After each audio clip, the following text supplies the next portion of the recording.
ਸੱਟ ਚੱਲਦੇ ਸੱਟ ਟਾਰੋ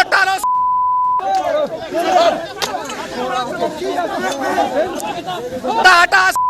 आज के समय में भारत हर तरह से मजबूत बन रहा, फिर चाहे बात अर्थव्यवस्था की हो या फिर विदेश नीति की।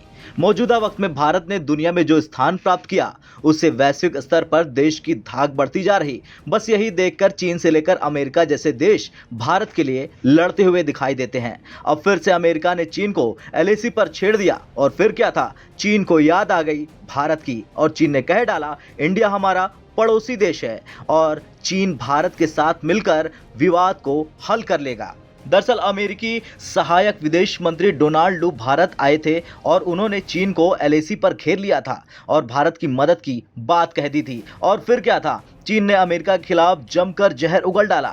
चीन ने भड़कते हुए इसे द्विपक्षीय मसले में तीसरे देश का हस्तक्षेप करार दिया और कह दिया कि चीनी पक्ष ऐसे दावों का कड़ा विरोध करता है। चीन ने दावा किया कि भारत से लगी सीमा पर हालात स्थिर हैं यानी शांतिपूर्ण हैं। अमेरिकी अधिकारी माहौल को बिगाड़ना चाहते हैं, जबकि दोनों पक्ष कूटनीतिक और सैन्य चैनलों के माध्यम से सीमा संबंधी मुद्दों पर बातचीत कर रहे हैं। डोनाल्ड लू अमेरिकी विदेश विभाग में दक्षिण और मध्य एशियाई मामलों के सहायक सचिव ब्यूरो हैं। भारत में चीनी दूतावास के प्रवक्ता ने अमेरिकी विदेश विभाग के अधिकारी डोनाल्ड लू की भारत यात्रा के दौरान चीन पर लगाए गए आरोपों का खंडन कर डाला। दूतावास की ओर से कहा गया, अमेरिकी विदेश विभाग के अधिकारी ने बिना किसी तथ्यात्मक आधार के चीन भारत सीमा मुद्दे को लेकर चीन पर आरोप लगाए। चीनी पक्ष किसी तीसरे देश के दो देशों के द्विपक्षीय मुद्दे पर उंगली उठाने का दृढ़ता से विरोध करता है। वर्तमान चीन भारत सीमा स्थिति समग्र रूप से स्थिर है। दोनों पक्षों ने कूटनीतिक और सैन्य चैनलों के माध्यम से सीमा संबंधी मुद्दों पर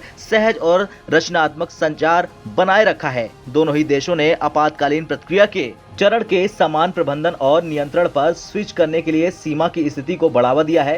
सीमा पर सवाल चीन और भारत के बीच का मामला है। दोनों पक्षों के पास बातचीत और परामर्श के माध्यम से इस मुद्दे को हल करने की इच्छा और क्षमता है। हमें उम्मीद है कि अमेरिका क्षेत्रीय शांति और स्थिरता में योगदान देने वाले और काम कर सकता है। अब सवाल ये है कि क्या कह दिया अमेरिका के मंत्री ने जो चीन चीखने लगा। तो डोनाल्ड लू ने चीन की दुखती रग पर हाथ रख डाला और कह दिया था कि अमेरिका को लगता है कि चीन ने वास्तविक नियंत्रण रेखा यानी एलएसी पर संघर्ष को हल करने के लिए कोई सद्भावनापूर्ण कदम ही नहीं उठाया और अपनी आक्रामक चाल जारी रखे हुए है। हमने भारत की सीमा पर उत्तर पूर्वी राज्यों में आक्रामक चीनी चालें देखी है। खैर, इसमें कोई शक नहीं कि अमेरिका और चीन अपने अपने हितों को साधने के लिए कुछ भी कर सकते हैं, लेकिन भारत आज इतना मजबूत हो गया कि न तो उसे चीन का डर है और न ही दुनिया के किसी दूसरे देश का। दोनों देश भारत के साथ खड़ा होना चाहते हैं क्योंकि उन्हें पता है कि जिधर भारत खड़ा होगा उधर ही जीत पक्की होगी।